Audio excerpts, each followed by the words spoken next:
Mangingi lang po kami ng komento sa tungkol sa sinasabi ni Vice President Inday Sara Duterte nakaraang press con. Naalala po natin na 30 years ago ay ipinalibing niyo po ang Marcos Sr. sa libingan ng mga bayani.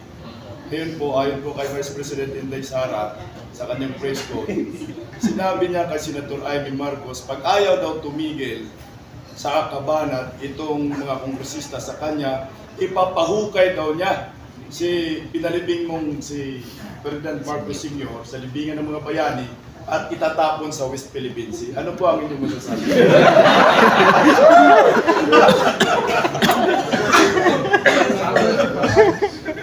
Tatlo yung anak ko. Siyang babae, dalawang lalaki. Ang nakakuha sa ugali ko sa mga bastos,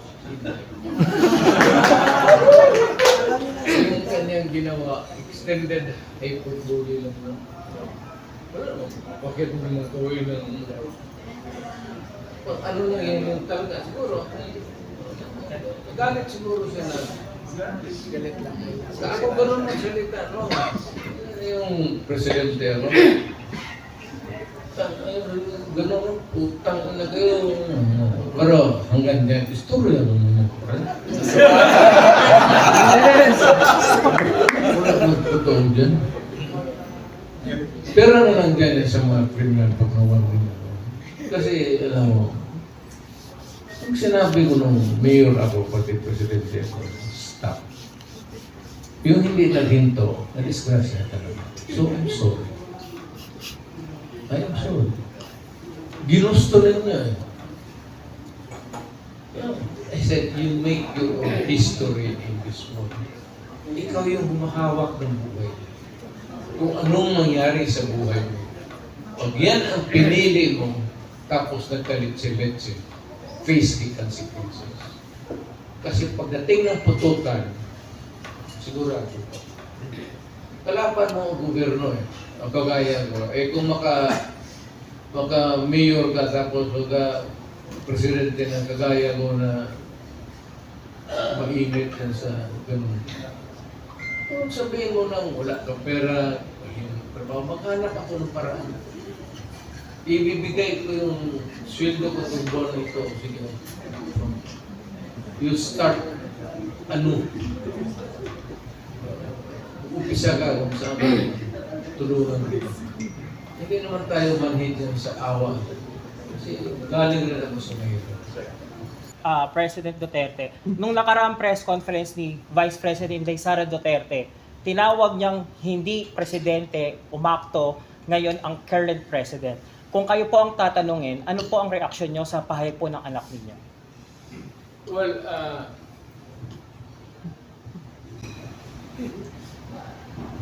I may have to disagree with my daughter. Not totally. Baka kulang sa expectations. Siguro ang role model niya yung tatay niya.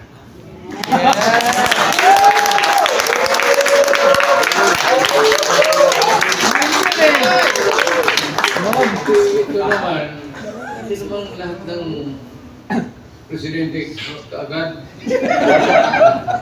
But itong sitting president, I know in my heart, not because hindi ko na kaibigan.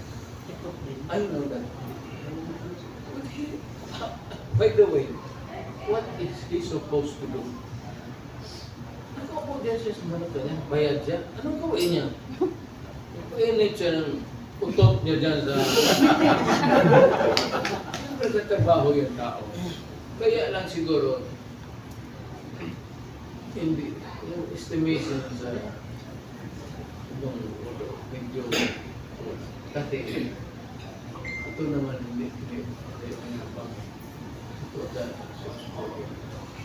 hindi naman magagaya sa akin na potang ina, patayin kita dito, leche ka, yawa ka.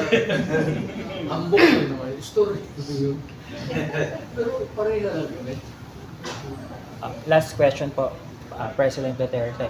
Ano po ang reaksyon ninyo sa ginagawa po ngayon ng Kamara laban sa pamilya ninyo, ang ginawa nilang Quad Committee at ang patuloy pong panggigipit po sa budget po ng Office of the Vice President? Okay po. I really do not know. I have to talk to my daughter. Who are these people that's after their skin? Palagay ko naman hindi sa politika kasi wala namang ambisyon yung anak ko maging presidente. There was never, nandiyan man ang Diyos, there was never a time to talk about presidency. Sabi ko nga sa kanya noon, magpasalamat ka na sa Diyos na inabot mo yun. O para sa akin, babae ka, hindi na yun. Sir, last po. May tanong, last na po. Ma'am, Mr. President, opo.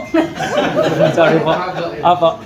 Nung nakaraan po kasi sinabi rin po ni Vice President Inday Sara dun sa kanyang press conference sa OVP, natanungin daw po kayo kung totoo nga daw po na hindi niyo po daw siya totoong gustong patakbo yung presidente. O baka reverse psychology na lang daw po siya para mapilitan siya. Wala po sa inyo. Ayaw ko talaga.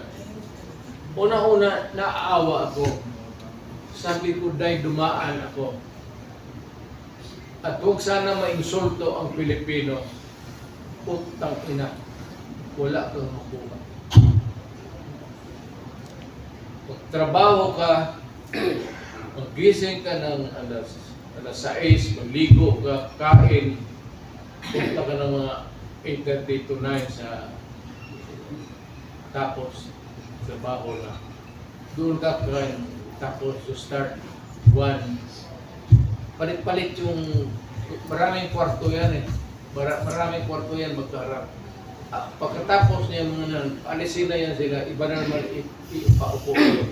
Iikot ka, ibang hanggang gabi yan. Ang sweldo mo, wala.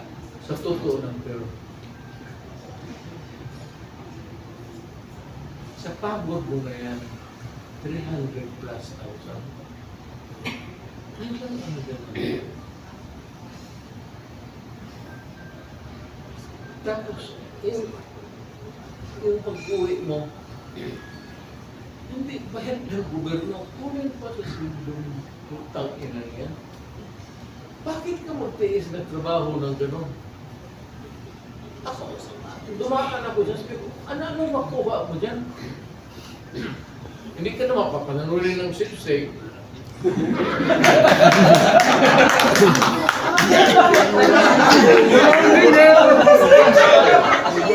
Ay, pinapatamaan na.